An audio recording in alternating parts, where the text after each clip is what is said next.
I mean, I got a passion for this, man. I've always wanted to do it, you know. And if the ball ever comes to me and I pick it up, I'm gonna run with it as long and as far as I can. But no, I don't like being satisfied. I don't like being like, oh, it's a paycheck, I'm on TV, a big whoop. No, I don't even care about that stuff. I care about like my goals that I wanted to do when I was 7 years old. You know, I've always wanted to hold the IC title, only title I've ever wanted to hold. Haven't even had a chance to hold it yet, you know. So, but you know, my career so far, you know, Nexus was great, Core was fun, 3-time tag champs. I mean, I got to wrestle every legend that can, you know, come to wrestle again, you know, and that was amazing, you know. So I can honestly say, you know, it's been fun, you know, it has. So Sting, Shawn, and Flair, those are my three that, like, I can say that I try to mold myself around. I don't know if it's working because it's probably not, but those are the ones that I was, you know, trying to mold myself around. You know, I would just let me be me and let me turn me up to 10. That's what I like to do. All right, here we go, Big Josh.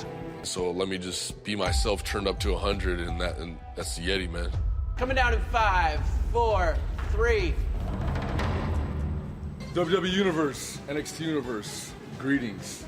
I'm a man of many names, one being the Yeti. You know, a lot of people have doubted me.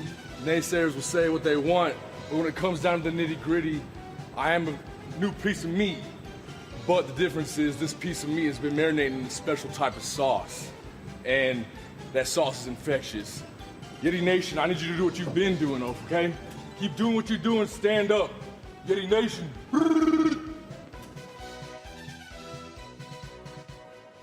Clear.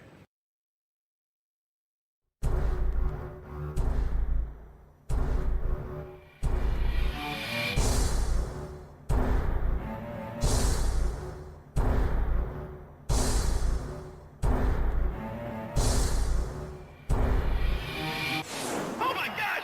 So close! He kicked out! He kicked out! He kicked out!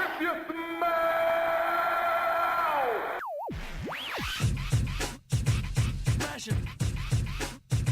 Smash him! Smash him! Welcome to the Full Nelson Press Podcast, episode 25. We're recording on January 19th, 2016. I am the creator of the FullNelsonPress.com, the unofficial WWE webcomic. My name is Brandon Kirkpatrick. You can find me on Twitter at JohnnyJonny_Tango. I'm here with the Tri-State Candy Crush champion, Peter O'Brien. You can also find him on Twitter at MVP360. And, of course, you can follow the FullNelsonPress.com on Twitter at TFNP. Pete, how you doing? The crowd goes wild. The crowd goes wild. He's got the disco ball candy. Oh, and it blows everything up. You have a problem. I'm out of lives. I don't even know what that means. I'm on level 65, but I probably did 64 of the best levels ever. I think I have the top score to all levels. 65, that's impressive? I don't know. I don't know. Like, I had a teacher Okay. up at school. She got to like 478. That's amazingly mediocre. Like, what are you doing? You should be grading our papers. I just don't get it. I don't get how she had that much time. I play these 5 levels like it's a job. Like, I'm like, well, I got to play Candy Crush. My lives came back. And so I play it, and then I lose the lives, and I get all mad. And then I remember I have to watch wrestling, and then I get even more mad. Oh, well, the struggle really is real here at the Full Nelson Press Podcast. 25th episode, man. Woo! Quarter of a century. Yeah, I did not think we would get this far, but this is exciting. So today on the podcast, we're going to discuss Raw is Ejected, Everybody Hates Josh, The Floor is Lava, and Guessing Mania. So right away, we're just going to start right into Raw. This was, I think it was an all right Raw. It wasn't as good as last week, but it was still okay. Yeah, okay. If you sell me on this Raw and tell me why it's okay. Well, I'm going to try. All right? Because, you know, Angry Pete, he's ready today. All right, good. So Raw already starts off with Roman coming out. No surprise there. Weird. Right?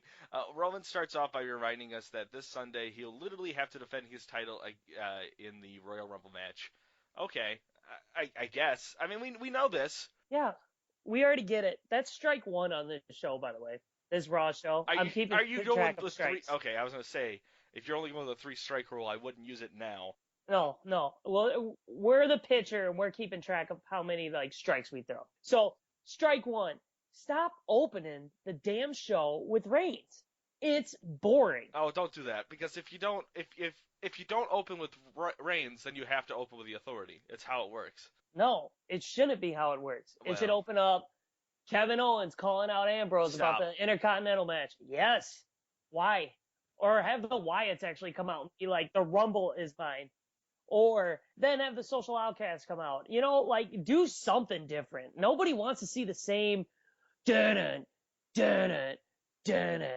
Roman Reigns, the guy who has lots of sex. Come down the steps and do the same promo. Have the Authority come out and say the same damn thing. And by the way, Y2J, where's your shirt? we haven't even gotten there yet. So whatever. So Reigns comes out, says the only thing he cares about tonight is just getting to Brock Lesnar. We're starting that feud back up, which I'm all right with. Brock Lesnar has added, I guess, somewhat of a new life into the roster right now, considering there's not much there. Then he calls out Brock Lesnar to come out, but who comes out? Mr. Cool Daddy himself, Chris Jericho, without a shirt. I don't get Chris Jericho now. It's like he's going through the motions. Like, he's not doing anything on his own. It's just the same scripted dialogue, and it's a snooze fest. And he's trying to sound all cool. It's not cool anymore. Go on social media and keep, like, trying to come up with new sayings that are floating around there. Jericho has, like, I just don't get into Jericho anymore. Like, when he comes out, I'm like, oh, his entrance is sweet. Great, now he's talking, and I've heard it. Well, so the League of Nations comes out, and they do their banter. I think Chris Jericho kind of shined in this opening promo, especially with the League of Nations who come out. Sheamus just tries to put on this promo, and this, I think, is the decisive moment where even Sheamus realizes, like, man, this is probably why I shouldn't be the top heel right now. I'm not good on the mic. And Chris Jericho just talks circles around him up there. Reigns, I actually thought, did pretty well on the mic in this opening segment. They held him to, like, 4 words. Once Reigns starts doing a paragraph, that's when fans go, uh-oh, this isn't good. I hope he spell checked his whole saying before he came out there. I hope he knows where the commas are, you know, like all of his corrections, because otherwise he just comes off so dumb. At least with Roman, when he came out, at least you knew it was scripted. Sheamus is just saying some of the stupidest things that you just think he's just pulling it right out of his ass. None of it is witty or entertaining at all. Like, be a heel. Don't crack jokes. Be a monster heel. Be like, I will kill you. Like, to say stuff like that. Like, nobody wants to hear you joke around anymore. Like, the joking should be to the baby faces, not for, like, the heels, if they're going to still do this heel face thing, which I'm hoping someday they just get rid of. They might be getting rid of it as of tonight. I mean, and we'll talk about that. The one other thing, though, is, and I don't know if you noticed it throughout the night, they really were covering Wade Barrett, just kind of protecting him, because he's still injured, so, like, he's not doing anything in the ring. They didn't let him talk on the mic at all, yet he is one of the best. He has the best voice for that faction. He is just evil. And if not him, if you don't want to use him because he's injured, why are we not using Lana? Lana can talk circles around a lot of the people in the League of Nations. She should be the voice of League of Nations right now. Yep, but they won't figure it out. Yeah, it's dumb. Yep, strike 2. All right, strike 2. So, moving on, then Chris Jericho's like, well, he gets into full GM mode here for some reason and decides that he is just going to announce a match, and it's going to be Roman Reigns versus Rusev, with Jericho being the guest referee, which is good because then they have to give him a shirt, right? Yes. Well, you need a shirt. He needs one because he looks awkward without a shirt. Like, it's just weird. He's got this weird, like, caved-in thing going on. Yeah, like, I watched, because I've been watching classic wrestling, Jericho came out, and I'm like, what happened to his chest? Like, what, did you lose your heart? Right? It just caved in. Like, his breastbone is completely gone. It's gone. It's a lot of drop kicks, I think. Yeah. So the match itself was meh. Nothing too much. I will say though, Rusev is looking in shape. Looked like he lost a lot of weight up there. I don't know, maybe it's just his long, beautiful hair, but he looks like he's actually gotten in some shape. It was actually moving around pretty limber up there, I would say. He does. He looks fine. Del Rio is the one that like changed completely. Like if I watch the Edge versus Del Rio match, Yeah. Del Rio is just yoked right now. Like he's jacked and he looks so much different now, which is why I like his heel. Like, you know, he's the only one actually being the most angry one up there. And then it doesn't sell it though because Sheamus is back there laughing. Well, that's because they're trying to push Sheamus as the leader of this group, which he shouldn't be. We get to a point though where Jericho just starts ejecting the entire League of Nations, and I think this is where you point out with Alberto Del Rio, because when he gets to booting out Alberto Del Rio is just pissed, and you just see him up there just shouting, and you just see all this anger and all this expression in his face. So that's, I think, what makes a top heel. I think Alberto Del Rio works. He just needs a better finisher. We say it every week, though. Yep. So after this, again, Jericho ejects everyone out of the League of Nations. This distracts Rusev, which gives Roman the chance to do the spear and Superman punch and get the win on Rusev.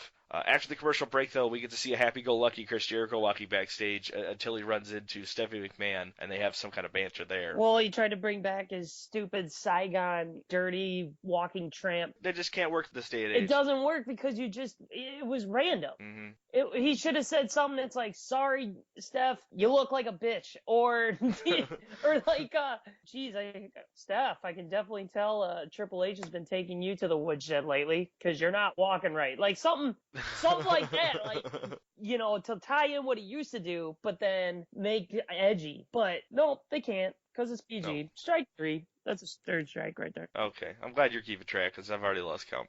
3, Brandon. 3? 3 strikes. I've embraced the world of Raw. You don't count when you're into wrestling. Go back to Sesame Street. Should we review Sesame Street from now on? I don't have any show notes on it. This is completely unprepared.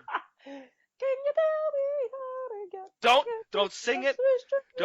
Don't sing it. YouTube will pull us down. You can't sing it? I don't know. What if I said Sesame Avenue or Sesame? That would work. Sesamean. Do it as Sesame. Sesamean Avenue. There you go. Perfect. All right. Don't sue us.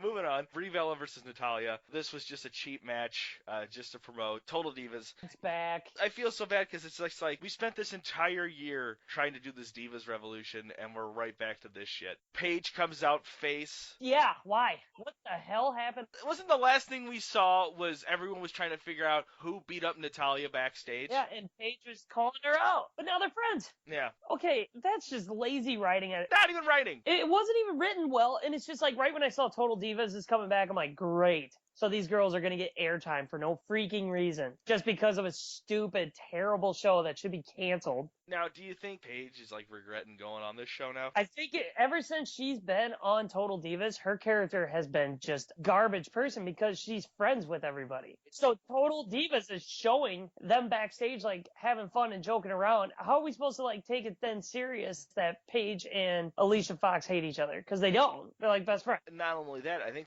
she's losing out on this network exclusive stuff. You know, I bet we would have seen her a lot more, or maybe gotten more of her backstage stuff, because we're seeing who is the one that didn't win Tough Enough, but now she's going to be on Total Divas. That blonde. Why is she on it? And why didn't we see her on Breaking Ground? Because she's probably all of that stuff we would have seen is going to be used to Total Divas. Yeah, it's so terrible. Like, I hate Total Divas. It's ruining wrestling. Thank God Charlotte and Becky are like off on their own. So this is, I think, our first time actually doing the show with Total Divas on, like, premiering. Are we going to review this season of Total Divas? No. I think we are. I will not watch it. Oh, I'm excited. I will not watch it because none of it is good. It's so bad. It's such a bad show. I don't even know if it started yet. This week. Today. Oh, really? I think it's today it said it was. All right. Well, we got to cut this show early then because I know what I got to do. Total Divas. Mode. So, Brie Mode, go back to that. Don't forget there was a wrestling match. So there was a match between Brie Bella and Natalya. The camera, though, cuts too early to the Titantron, so we get a full blast of the beginning of Brie Mode. Oh. Ugh. Strike 5. Okay. It was so bad. Her theme song is the worst. I used to think Naomi's was the worst. That one sucks. But Brie Mode just tops it. It is god awful. I'd rather take like a drill with a drill bit and go right into my ear and turn it on high. It's the same. You're doing the same. Yeah, except a drill bit is drilling into your head and blood's pouring out. So there's a whole different aspect. But I'd rather feel that than ever see frickin' Total Divas. Like, God, it's so bad. Moving on. Natalya wins this one with a sharpshooter. Good on her. This just means one more win for her to get to that Divas title. Natalya, you're hot. Change your damn ring attire. That ring attire is weird. It just makes you, like, I always thought she was hot. It literally knocks her down from like an 8 to like a 2 because it just looks awful. Yeah, I don't know what's going on with it. It looks like sensor bars down the middle of her body. What's next? Oh, Ryback and the Dudley Boys versus the Wyatt family. I completely skipped this match. Why watch it? The Dudley Boys have not won a match in almost over 2 months. It was very pointless. Yeah, so before this match even starts, they show this heavily edited promo of the ECW team versus the Wyatt family, trying to make it look like it was a good match. Oh, yeah. Ugh. I didn't really watch too much of it because I was like, all right, I can't do this. And I switched to the Iowa State-Oklahoma basketball game because I was like, WWE needs to keep me interested. Otherwise, I'm going to change it. And I know I'm not the only one changing it to other things. I didn't change it. Well, no, you didn't. You watched it. You DVR it. Yeah, I skipped it. So, yeah, I passed this through. There was nothing really to talk about in this match. Wyatt family wins again. No surprise there. Moving on. Big Show versus Heath Slater. So this match starts, though, with a really cool promo from the Social Outcast. They're kind of use that comedy bit again, but I think they're learning from their mistakes. I hope that the New Day has helped change the way they build teams and factions in the tag division, because if you compare the Social Outcast compared to 3MB right now, the 3MB were funny, but they were more of a wacky kind of dumb comedy, where the Social Outcast, there's an actual comedy bit going on there, especially like when they didn't let Bo Dallas use the mic. Right. Things like that was very witty, and I think that will work for the Social Outcast. Like sat there, he's like, wait, what? I was even surprised when they grabbed the mic from him. That was pretty good. The chains are off. The chains are off, man. The chains are off. I like the Social Outcast. Well, word on the street is Heath Slater sat down in an interview, and all he said was, I don't care if I never win a WWE championship. I don't care if I don't win the tag titles again. The only match I ever want to be a part of is an Intercontinental match and be a champ. That's all I wanted, the IC. So it was like Spotlight Wrestling. I think it's like Pro Wrestling Focus on Facebook have been hashtagging Slater for IC champ, trying to get people to follow it to get him an IC title hold. I think that'd be great. It's not like give him a chance. He's got a faction too, so he can win it and hold it for a little bit because of his faction. Now he has won. I know he's won the tag team title. Yeah. But he's not won the U.S. title, has he? No. Okay. But I think he's had the tag title a couple times. Yeah, it's a great way to look at it. He's having a great time. He's wrestled a lot of legends, like when they did that Raw 1000. Good on him being the guy that go out there and do that comedy bit and help other legends come back out. That's so cool. I've always been a fan of Heath Slater. The little Wendy's boy. Big Show does a KO to Slater, wins immediately, after which he KOs the entire Social Outcasts, and then scares a fan by trying to take a selfie with him because the fan thought he was a heel, because that's how everyone should think of him as, and he totally just does this weird kind of face turn and takes a selfie with someone in the audience and then leaves. So I guess Big Show's face again. Strike 6. All right, so after this match, on Twitter, Tough Enough winner Josh, now known as Bronson Matthews, now getting some heat despite just being the Performance Center just a couple of months. He tweets during Raw, "Yep, I like it, #SocialJobbers." Kevin Owens then attacks him and says, look at the veteran here with his big fancy words, and then claims to already block him, which, I mean, you sneeze towards Kevin Owens and he's going to fucking block you on Twitter. So does Ziggler. Ziggler blocks everybody too. It's a trend, I guess. I don't know. To me, it just looks whiny. I mean, I get you blocking people. I block people, but I don't just announce it every fucking time of who I did and didn't block. It's just, and I know he's not listening to this because if he got this far into the fucking show, he's already blocked and unsubscribed to us. Bummer. And I'm a fan, Owens. Don't block me. He's for his family. And then Stardust joined in, then Bull Dempsey joined in. So Bull Dempsey, though, he first tried to not defend Josh. He just kind of like, hey, or maybe try to make reason for Josh. Be like, hey, man, shouldn't be stuff that you should be saying. I don't know. Josh tweets something back. Doesn't really matter what he tweets back. He gets his big uproar. Even Stardust says, I think Stardust's tweet was the best of the harshest. Enjoy dressing in the hall, Dick. Not blocked, banned.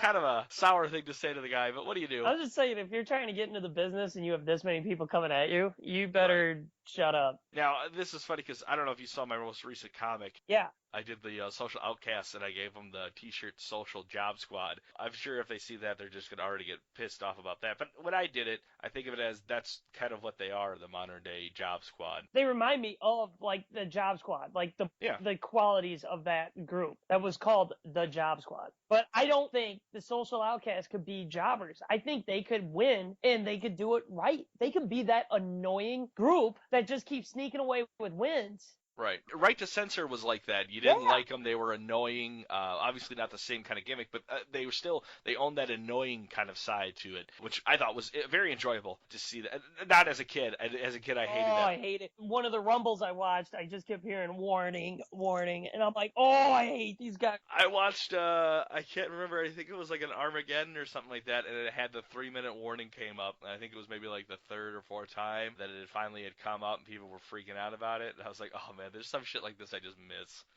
Oh, yeah. All 4 of those guys can wrestle. All 4 of them can put on a show. So it's like, they're not terrible. But, Bo Dallas, I'm sorry, but I can sort of see why you're getting knocked on the card. Because since he's been on the main roster, he has sort of let himself go. But I think he is picking it back up, especially with it being, at least I hope he's going to start picking it up here with it being the road to WrestleMania. But we'll see. I don't even know if they'll even get a match. They're destined for the pre-show, I guess, with the Ascension. So, yeah, after that tweet from Josh, he deletes that tweet. So that's gone, but the damage is already done. Okay, here. Hold on one second. Right. I got a couple more. Curtis Axel wrote to him. Ha! Who is this douche? Cool tweet delete punk ass. Josh, you suck. Moving on. League of Nations, they're all butthurt, but Steph comes and rallies them all up, tells them that they gotta be the scary faction that she wants them to be, that the WWE wants them to be, that everyone wants them to be, but they're just not doing it, and I blame it on creative. Then Sheamus eventually tells Steph that the League of Nations aren't afraid of anybody, and Steph says, well, prove it. Yeah. Next, we get one of the lower points of the show. Vince McMahon and Stephanie McMahon come out to announce the number 1 entrance into the Royal Rumble. First of all, strike. I'm just gonna write a strike. I'll count. Oh, see, now you lost count. No. 1, 2, 3, 4, 5, 6, 7. 7. Strike okay. 7 for this stupid segment. Strike 8 for Vince McMahon acting like he can't open the things. Oh, when he grabs the first ball, and he's just like, oh, fuck this one, and throws it back in. Once I saw him do that, I'm like, well, they're all Roman Reigns. Strike 9 for making it so predictable that it's Roman Reigns. Oh, so they pulled the Roman Reigns out. Right. They show it to us, and they're like, well, let's try it again. And as soon as they said that, I just fast forward. They pull it 2 more times. Each time it's Roman Reigns. At this point, it's not even funny. It's not even entertaining. It's just insulting. Strike 10. All right. For then putting us through that agonizing segment. It was too long, too. It was so predictable. Like, wait, are we that stupid that Roman Reigns is in every single ball in there? That is the dumbest thing I've ever seen. Because how else would you guarantee Roman Reigns is going to be number 1? Why is Roman Reigns number 1? I think that just ruins it. I don't think it ruins it at all. It would be nice, though, if some intern, would have thrown, a different name in there. Just one, and they pulled that name, like Heath Slater or Curtis Axel. Oh, that'd be good. Yep. So another thing, they remind us that Vince McMahon won the 1999 Royal Rumble. Thank you for that. Yeah, thanks for reminding us. That was well worth us watching the Rumble. Let me guess, you're winning this one. Going down memory lane there. Oh, he comes in at 30. So, Becky Lynch versus Tamina is up next. This was, I thought, an okay match. It wasn't bad. Tamina didn't screw anything up. Too bad. No. Charlotte and Ric Flair join us ringside. At one point, though... Naomi's ass was out of this world. Oh, my God. She was standing there, and I was just like, oh, wow. Hello, Naomi. Tweet me. Tweet at me. I'm just kidding. I know you're married, but oh, my God. That ass was just boom. You ever seen the one where, the episode on Total Divas where she's just like, yeah, Jay's he's just really sexual? Well, damn. Yeah, look at you. Who wouldn't be? But the match wasn't bad. The match ends, though, with Becky doing this thing off the top rope where it gets her into the disarmor, I think is what they called it. I like what'd you call it, the Becky Breaker? I think that's what I said. Yeah, I like that a lot better, so we're calling it the Becky Breaker. If you can say it. I can't. Maybe that's why they didn't say it. Because they're like, well, just try it out on people. Okay, no one can say it. After the win, Becky gets the mic and calls Charlotte out, asking for a rematch. Charlotte says she won't be doing it. She doesn't give away Divas matches for free. Well, they're not free. They're $9.99. Yep, I tell you what, whatever. I mean, Flair leave. Sorry. Some people think it's good that Flair's there. I don't. I think this is the end of Flair, though. Like, you think this is his last run? I think he's almost dead. Yeah, of course I thought it's almost his last run. This is going to be that time where they kind of just clip the wings for Charlotte and just let her do her own thing. Because at the end here, Becky decides to then shoot off another decent promo, just like last week. Calls out Ric Flair, saying, like, this is, if you never turned down any match, which bullshit. I mean, that's his entire career is how Charlotte is acting. He's the dirtiest player in the game. Like, yeah. I don't mind that Charlotte is doing the same thing. She grew up watching him, so that's how, like, that could be her story. I learned from my dad, so I do what my dad did. He got 2 rings for doing that. He's a Hall of Famer twice. Right. No strikes. No strikes on that. No strikes here, because Flair then accepts the challenge for Charlotte. Charlotte's reaction is priceless, and I think this is going to slowly be the end of Ric Flair coming out with Charlotte all the time. So this is, I think, going to be a good match. I'm excited about this. This is probably one of the only matches at the Rumble that's not the Rumble match that I'm excited about. Next one, though, we have Dean Ambrose and Kalisto versus Alberto Del Rio and Sheamus, with Mr. For His Family Kevin Owens on the commentating table. This match was dull. This was surprisingly dull. Yep, and then Owens, though, burying Byron Saxton. Oh my God! Burning Byron Saxton. It was the best. It was. He just kept, will you shut up? And then he just goes, Byron, are you going to call the match? Oh, now I can talk. I'll let you talk for a little bit. And then at one point he's like, Byron, are you going to say anything? And he goes, yeah, oh, what an arm drag. He goes, what an arm drag, stupid. Yeah, it was awesome, so. That was the only thing enjoyable about this match was Kevin Owens and Byron Saxton, which should be a match at WrestleMania. But the match ends with Ambrose and Owens having a face-off outside of the match. Like, it was kind of stupid. Ambrose is right in the middle of attacking Alberto Del Rio, and then he's like, oh shit, I have to stand up and look at Owens now. And that's what he does. He just stands up, looks at Owens, and then Alberto Del Rio kicks him in the head because ADR is just like, I'll kick him now. This gives Sheamus the chance to go after Kalisto and get the win. And so League of Nations won. I'm really enjoying Kalisto, though. I hope 2016 is his year to get a good singles run, because I think he's as good as what what everyone wanted in Rey Mysterio, Kalisto has. Yeah, I think he's better than Rey Mysterio. I agree. He's a lot quicker. I like Kalisto. I think it makes sense. We'll see what happens with him, though. Next, we have a funeral service for Francesca, the trombone, for the New Day, which was very witty. I do like the end. Again, they surprised us with Xavier Woods. I thought he was going to call out the Usos, and I was like, are we getting an Xavier's singles match here? And then he, again, fakes us out and calls it for Big E, who gives this awesome expression. I love the New Day. Cannot express it enough. It was so entertaining until the match. The match was, again, just another blah match. Yep. Just kind of sucked. Like, the matches were just sort of falling flat. Mostly because we've been seeing Usos versus New Day nonstop. Back in the day, they used to have, like, another match, and one of those guys would interrupt. You're watching the same match over and over and over again. By the time they get to the pay-per-view, we're so burnt out from it that it doesn't matter. I mean, just putting him against Curtis Axel. If you would have just these guys against, like, the other two social outcasts and just had that going on, and then had, ADR come out or something like that, I completely agree. It's just, we're getting burnt out because we're just seeing the same thing just cycle through each week. Next, we get a really weird backstage segment of Titus O'Neil, R-Truth, and Mark Henry talking about keeping the dream alive. Oh, for Martin Luther King Day. Yeah, then Neville shows up, and R-Truth is like, R-Truth was perfect here. He goes, Neville's got a dream. He's dreaming. Neville's dreaming. Yeah. I'm like, hilarious. Yeah. They're just dogging the white guy, like, white guys can dream. It's like, what? Is that real? Was that a real, I don't know. It was just awkward, and then you just saw the worst match. Strike 1 for the next match. Strike 2, these aren't in order anymore. Strike 2 for who was involved in the match.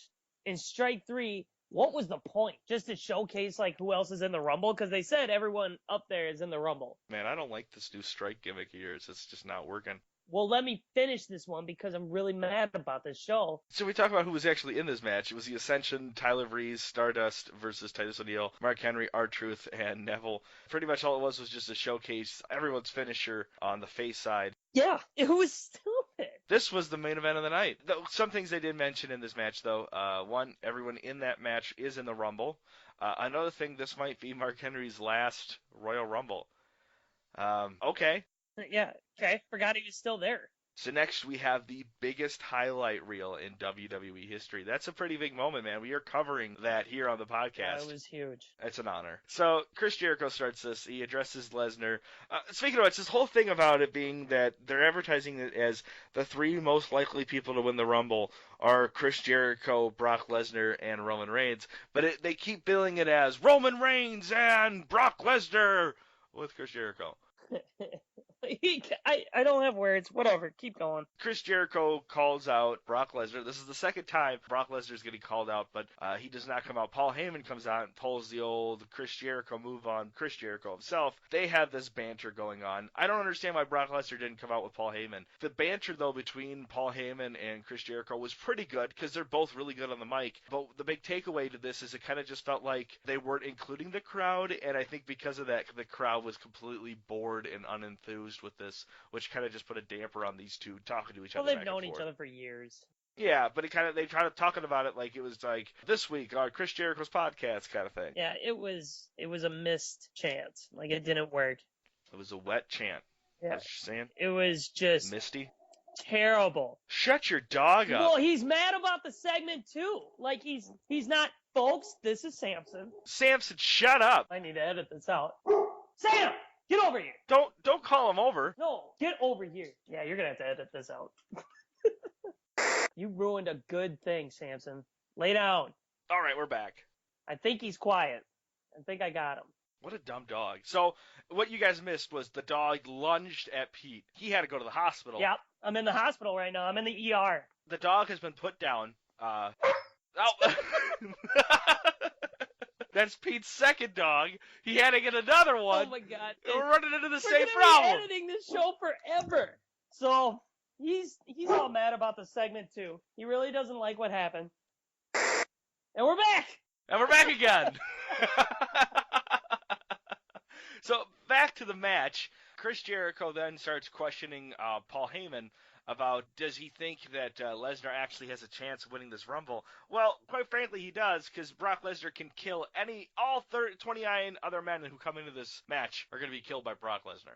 That's just my assumption. It truly is just going to be a suplex festival. Oh, yeah. When he gets in there, he's going to be suplexing everybody. Everybody. I mean, he's just going to... I can't wait till he suplex somebody over the top What if rope. he gets eliminated, like, right away, though? Like, he runs in there and everyone gangs up on him. No, okay, all right. So we're going to get to Rumble predictions, but here's a fun one for you. So the match starts. Roman Reigns is number 1. Brock Lesnar is number 2. Chris Jericho is number 3. The next 4 are the Social Outcasts, and they eliminate all 3 of them. So this Rumble then starts with all 4 members of the Social Outcast in the Rumble, and all 3 of the top people that they've been building already out of the Rumble. That'd be great. Oh, the crowd would be insane. Every countdown would be potentially your next champion. Because everyone would be like, whoa, now this is wide open. What helped this segment, 1, Lesnar came out. 2, Reigns comes out. Yeah, he interrupts his entrance. Brock Lesnar's just like, I want to go boom on the ring, and Roman doesn't let him go boom. But they had a good little segment there, like, with all of them. But then what made it awesome, what helped out the show, was the Wyatt family coming out. Oh, yes. This helped so much. This actually builds them to be in powerhouses. Let's get there. Because, yes, Roman Reigns and Brock Lesnar, they start fighting. Then the League of Nations come out and start taking on Lesnar. Then the Wyatt family comes out. They decimate, I think, both the League of Nations, and then they start taking out Roman Reigns and then Brock Lesnar, which was so cool. What an awesome finish for the Wyatt family. To be honest, you probably could have cut something out and made this segment longer. You could have. You could have easily done that. Like, spear Lesnar through the guardrail, throw Reigns through a table. Like, they could have done way more with that. You see the League of Nations come in, and Wade Barrett is staying completely outside of the ring the whole time. He's, like, reaching over, just grabbing Reigns by the hair, and that's Alberto Del Rio gets taken out some way or another, and then Wade Barrett just immediately starts, like, consulting him. He's still injured, but they don't want to take him away from the League of Nations. Yeah. Get up. Get up. Get in there and do something. I can't. I'm hurt. All right, so here's what we're going to do, guys. Sheamus, I want you to run out, attack anybody you see. Rusev, follow Sheamus. Alberto Del Rio, I want you to stay a little bit back, but still, just run right in there. If you get taken out anyway, Alberto Del Rio, Barrett, I need you to just protect him. Hug him. Hug Alberto Del Rio. Nothing else. Right? That's basically what it was.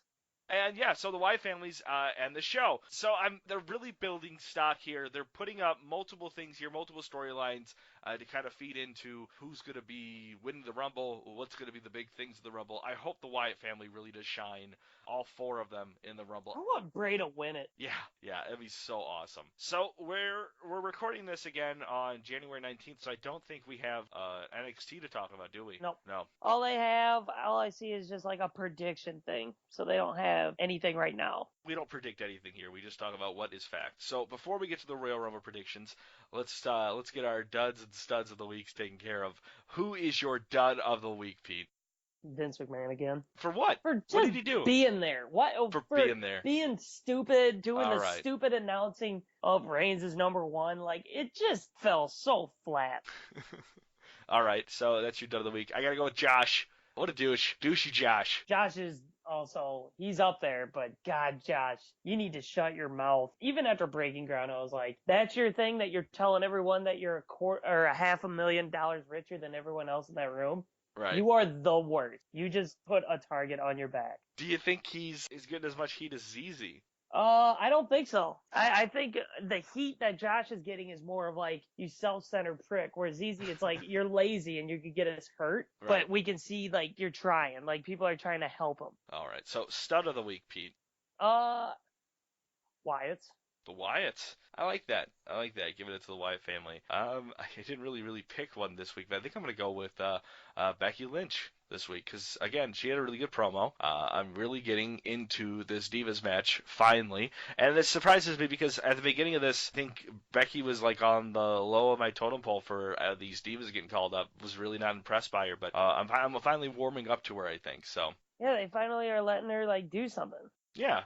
Super cool. All right, so Royal Rumble. Let's get into some predictions here. Royal Rumble is just 5 days away right now, the 24th of January. I am so excited. The Royal Rumble is one of my favorite pay-per-views. It's everyone's favorite just for the sheer fact that there's a countdown and you're like, who's next? Who's coming back? First match, we're going to kind of just predict on the last man standing match for the IC title, Kevin Owens versus Dean Ambrose. This should be an amazing match. Well, it's a last man standing match, so Yes. That's what I'm thinking, like, those two are already ruled out of winning the Rumble no matter what. Obvious. I would say you're right, yes. So I think this match could be awesome. Yeah. So who do you think's going to win? Owen? I'd like Owens, but I think they're not going to take it off Ambrose yet. I think they have bigger plans for Owens. But here's the thing. I want it to be Ambrose. I think it's going to be Ambrose. If it is Owens, though, it would make sense because let's say Owens wins. Then we have a rematch for them, at Fastlane. And then if Owens is now a 2-time IC title holder. So stuff like that would work. But yeah, I think Ambrose is winning this. Okay. Next week, the title match, Kalisto versus Alberto Del Rio. I think Kalisto's going to win this one. Again, I'm a huge fan. I'm really enjoying Kalisto. I want to see more of a singles run from this guy. And I think the U.S. title is a great way to launch that off. If you give it to him, don't let him lose it within like 3 days, please. That's all I ask. Yeah, I'd like Kalisto to win it. I think Del Rio needs to drop that title. Next, we have the Divas title match, Charlotte versus Becky Lynch. Charlotte's not losing. You don't think so? No, there's no way. Not yet. She's becoming a huge heel now. All right, so what's next then? What's next for Charlotte after this? Sasha Banks. Sasha Banks? Yeah, because she's was not on Raw. It's not an injury. They just said it's not like a severe injury. They're just holding her out. She's pregnant. But no way. She's pregnant. I just saw her on Instagram. You heard it here first. Pete Pete O'Brien thinks that I she did is not say that. Well, listen to the podcast. You'll hear it. So, I want Becky Lynch to win, but yeah, I think Charlotte's going to win this one. But I don't know where they're going to go next with her because the Divas division is just so sporadic right now. It really is. Yeah, the Divas Revolution has been destroyed by terrible booking. It has its ups and downs, but mostly downs. Yep. So, next is going to be the tag team title match, the New Day versus the Usos. Come on, New Day. Really hoping the New Day wins this. They're not dropping that yet. There's no way. What's next then for the New Day? Do we see them? Because obviously it's going to be the New Day and Usos are going to be involved in the tag match at Mania. I think someone's getting called up after the Rumble. Gable and Jordan. That would be cool. But do you think they'd be someone that could be feuding with the New Day? Oh yeah, You think they so? could easily feud with the New Day. I think they could. Like on the mic? Yeah.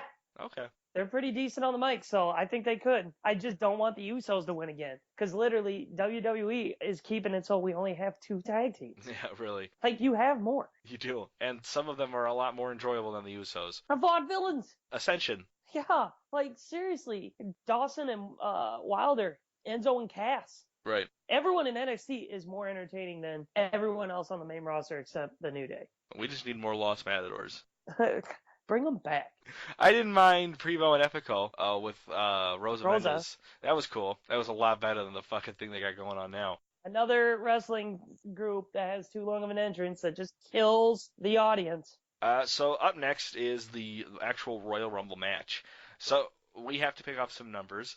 The first week Pete and I did this, I picked 1, 30, 10, 5, 25. These are entry numbers for who we think is going to win the Royal Rumble. Pete picked that week 13, 28, 19, 9, and 29. The following week, I went with 15, 23, 26, 11, and 27.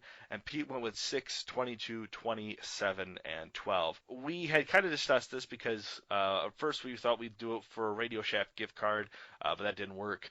Next year we're going to go with a Blockbuster gift card. That didn't work. I mentioned doing a Circuit City gift card. You said that wouldn't work. So what are we going to do for the loser, whoever doesn't win this, Pete? I get to pick your Twitter handle's picture, and it's got to be a wrestler. Yep, same here. So if I win this, if I get the right number, you will have to have yours as any wrestler I choose it to be. Yes. If it's the other way around, you'll have to choose it for mine, and it'll be my Twitter picture. I think we should do it through WrestleMania, but we'll see how far it goes. Yeah. So we just have 10 numbers left to pick. The numbers we have left are, some are kind of surprising here. 2, 3, 4, 8, 14, 16, 17, 18, 21, and 24. Now, I saw that the most wins in Royal Rumble has been number 27 and 24 are both tied with 3, and yet neither of us have chosen the number 24 yet. Nope. I'm going to let you pick first, Pete. What number are you going to pick? 4. 4. All right. I'm going to go with number 21. I'm going with 16. I will go with 17. Just makes sense. I'll take 24. You're taking 24. No. Nope. 8. All right, you're going with 8. I'll go with number 24. And I'll take 14. 14. All right, and then I'm going to choose, let's see, we already chose. You have 2. All right, so those are our numbers there. So we're going to go from the Rumble, and we'll be able to see who picked what numbers. Should be pretty exciting. I'm excited to see what happened. The stakes are real this time. I use my Twitter picture as my resume, so you know that means it's real. Oh, yeah. Can't wait. So one other thing I thought we could talk about before we end the show, I thought since we have no idea any of the matches for WrestleMania, we would just make some predictions and some bold predictions of what we think the WrestleMania card will be. After Sunday, we're going to have a better understanding of what matches will kind of be set up after that point. So I just had some questions I thought we could go over and see what we figure out. First thing, who do you think Roman Reigns will be taking on at WrestleMania? Triple H. Triple H? Okay, I agree. Undertaker, who do you think is going to be Undertaker's opponent? So I just looked at this thing online. Stop looking at things online. No. He just said this is a good prediction. And I agree with him. Well, what is the thing so people can look it up? It's just on Bleacher Report. It's just a guy that just tweeted. He thinks it will be Owens. It would be awesome to be Owens. Yeah, I mean, if you really want to prime Owens, you have him beat Taker in Texas. Oh, that would be insane. That would literally be nuts. That'd be more nuts than the streak ending. Okay, so I have one. I think this could be the second coming of Bray Wyatt. Oh, okay. This could be the one where Bray Wyatt beats The Undertaker and starts off 2016 stronger for Bray Wyatt. So I could see a rematch between the two. Yeah, I could. I could see it and have them actually be all way more dark. Yeah. Who I would think Kevin Owens will be taking on, that's a tough one because I can't think of a good enough opponent on the roster right now. It's going to be difficult to see where they go with that. I would like to see Owens and Lesnar have a match. That's the other thing I would like to see. But this guy makes a good point, too, by having Wyatt Lesnar. So he would have Owens take on Taker. And I'm sitting here and I'm looking at this. I'm like, that makes more sense because that stare down between the Wyatt family and Lesnar was awesome. Just imagine like that on a Mania stage. Oh, I think Wyatt and Lesnar would be nuts. So what you look forward to then, because I want it to be Kevin Owens and Lesnar. Either way, you're going to see that whole build-up is just going to be Owens on the mic with Paul Heyman, or Bray Wyatt on the mic with Paul Heyman. Either way, I think it's going to be enjoyable. What if though we get Bray Wyatt versus Kevin Owens at WrestleMania? I think it would be awesome. But that would probably leave Taker Lesnar again, and no one wants to see that again. Right. So, yeah, it's going to be a difficult one. Who do you think we're going to have for... So, right now, our U.S. champion is Alberto Del Rio, but that could change to Kalisto. What would you want as your U.S. title match? Kalisto versus Del Rio in a ladder match. All right. Okay. For U.S. title, I think I would like to see Kalisto versus Alberto Del Rio. I don't know about that. I'd like to see him maybe in, I don't know, maybe like a triple threat match with like... You do Tyler Breeze and Neville. Yeah. Tyler Breeze, Neville, and Kalisto for the U.S. title ladder match. That'd be too good. That'd be good. That'd be really good. So who do you want for the IC title then? I would do probably Dean Ambrose versus AJ Styles. I think AJ Styles is gonna get called up quick. You think so? I think he could, because I saw there was a promo where they kind of talked about where he was hinting towards, being in the Rumble. That would be interesting. My only thing is with it is, how do you explain that to the WWE universe? AJ Styles is big, but not to the casual fan, he isn't. No. I think he has to be first introduced through NXT and then brought up there. But I guess we'll see. For the IC title, I think Dean Ambrose. I think there should be a good match with Dean Ambrose, but I don't know who to put him against. Maybe Balor? Finn Balor would be good, but I don't know. I just don't think I don't think they want to bring up Balor yet. Okay, so we'll just jump to this then. The Andre Giant Battle Royal. I don't think they have the star power to do it this year unless they make this an exclusive and give it to the NXT only, and we have a really cool NXT Battle Royal at WrestleMania. I think that'd be awesome. Because it's the easiest thing to do. To let everyone else who's on the roster and is healthy to be in all these matches, and then give the Battle Royal to the NXT talent. Oh, you could have a sweet thing. That'd be awesome. Yeah. I've been saying that they should have an NXT title match at Mania. Yeah, I agree. Why not? NXT's big enough that if you did an NXT title match at Mania, that'd be huge. So then, who would you want in the picture for the Divas title? Sasha Banks. Sasha Banks and Charlotte, or? I think there should be a fatal four-way. Sasha Banks, Charlotte, Becky, Paige. Oh, that'd be so good. That's why I think that would make the most sense and people would like it. Yeah, I think we're going to see Charlotte and Sasha Banks. Which wouldn't be bad. They No. put on awesome matches too, so I would not care. So then, what match have we either talked about, or what would you like to set up? What would be for the title, the WWE title? I think if Wyatt wins it, Wyatt Lesnar. All right, I'm still thinking it's going to be Roman and Triple H, and I'm okay with that. I would be excited to see that at WrestleMania. I just think if Roman Reigns walks out the WWE Championship on Sunday, people are going to boo even harder than before. I don't think so. I think this is the biggest Rumble that they could do something completely different Yes. and get away with it. I think the Roman Reigns movement is getting stronger, so I don't see, like, if Roman wins this, which I think he is. I think Roman Reigns is winning the Rumble. If not, I think it's going to be Triple H winning it, coming in at last, and then taking the title, and this setting up Roman Reigns versus Triple H at WrestleMania. I think if he wins this, I don't think he's going to get as much heat as you think he will. I think he will because Rumble pay-per-views, where's it at? Do we know? It's... Can't remember. Let's look it up. Of course we know. Of course we do. Royal Rumble. It is. Can we stop the damn drums?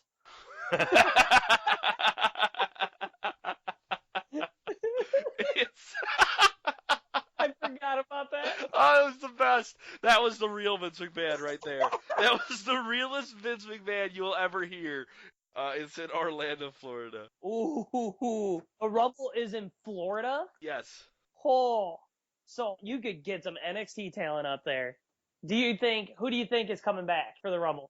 AJ Styles, I really think he could be somebody. It's hard to say who could be coming back because I feel like, who would have guessed that year The Godfather came back, Like, you just don't know. Sitting out there dancing with the trashiest girls they can find. Like, did they just put a posting up? Like, well, I mean, it's Miami, though. You could find some girls in Miami. Yeah, but, like, Miami girls don't look like that. That looks like Tennessee. Well, yeah, but I'm just saying, if they brought him back that would be it. So AJ Styles, we're both in agreement. Coco Beware, not showing up, doesn't have legs. Shelton Benjamin? I love Shelton Benjamin. I hope he would show up. John Morrison. John Morrison, another great one. But these people that you say, like, if they came back, I'd like them to come back full time.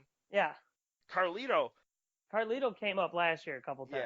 Yeah. I don't know. It's always weird because, like, the day of the Rumble, you just get reports of everyone saying who's in town. Yeah. It's like they're there to watch. NXT talent. NXT talent coming up? I could see Finn Balor. I could see Baron Corbin coming up. I don't think so. I think they're still working with him. Apollo Crews? Maybe. I think if you're going to call up a NXT talent, you could call up Finn Balor. Okay, so who's some NXT veterans, I guess, that are over there right now? Veterans? Like a Tyler Breeze kind of guy. Enzo and Cass have been there now the longest. Okay, Sami Zayn, I think, would be the only other one I would see coming up. Yeah, Sami Zayn and Enzo and Cass are the other ones. Samoa Joe. All right, so if Samoa Joe comes out, I'd love to see Samoa Joe and Kevin Owens for the IC title at WrestleMania. I would not mind that. But I think Samoa Joe has openly stated he likes NXT. He likes helping this younger talent. Right. Well, the nice thing with WrestleMania is if he does come up and do that, I mean, after Mania is over, go the fuck back down to NXT. See, I think they should have an NXT title ladder match instead of like a money. You know how they used to do Money in the Bank? No, that's their own pay-per-view. That should be something for NXT. I think it would work. You have enough time, you could do it. And especially with everyone being hurt, this is your year to try to do this stuff. We just made a good pay-per-view, though. We made a really good WrestleMania pay-per-view. I can't wait when we talk next week and we're exhausted. Oh. And we're just like, so this is what I think is going to now be the WrestleMania card.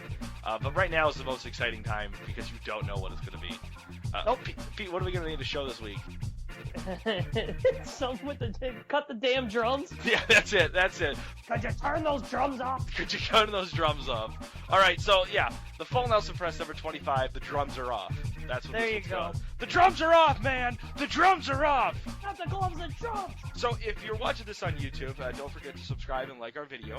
If you're listening to this on iTunes, please subscribe and give us a review. It does help out. Also, if Stitcher is your fancy, it would be awesome if you gave us a thumbs up. You can also find us on Facebook, Wrestling Amino, Tumblr, and just search the Full Nelson Press on any social media site. You can find all of our links to any of our social media sites, anything like that, on thefullnelsonpress.com, which also includes a weekly WWE webcomic created by myself, Brandon Kirkpatrick. So anything else you want to add, Pete? No. I'm good. Okay, so Pete is good, and suck a butt. Yeah, bet.